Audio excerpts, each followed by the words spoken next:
বুড়িমা যখন নদীর সাথে নদীতে যাচ্ছে তখন ওই যে বুড়িমা আল্লাহ নদীর পথে খাড়া দিত, নদীর পথে যখন খাড়া দিত আল্লাহ ফেরেশতা পাঠাইছে এই আমার হাবিবকে এত নিয়ে মারার জন্য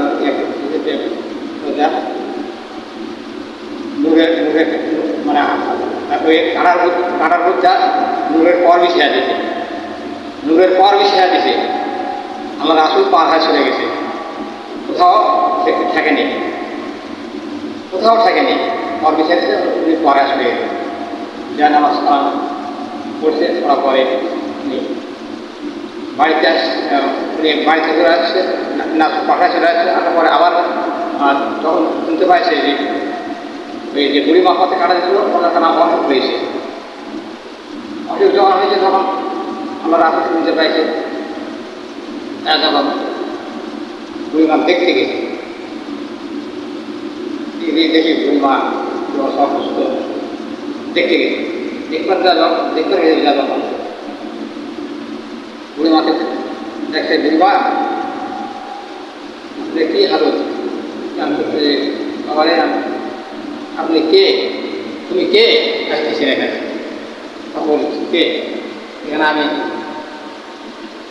চিনতে পারবো কেন? না, আমি সে মোহাম্মদের ছেলে আব্দুল্লাহর ছেলে মোহাম্মদ। আপনি টাকা নিয়ে আসছেন। তখন চিন্তা করছে যে সম্পদ আমি আপনাদের টাকা দিলাম তাকে মারার জন্য, সে আমাকে এত অসুখের কথা শুনে সে আমাকে দেখতে আসছে, কেমন কথা হলো? আমি বলছি যে হ্যাঁ আমি দেখতে আসি, আই করেন খানা দানা খবর যে না খানা দানা তো কয়েকদিন থেকে হয়নি, যে আমি অসুস্থ অবস্থায় যে অসুস্থ অবস্থা ধরে আপনি বস্ত্রগুলো কেমন কি বাসে না নেয় তাহলে আমাকে দেন।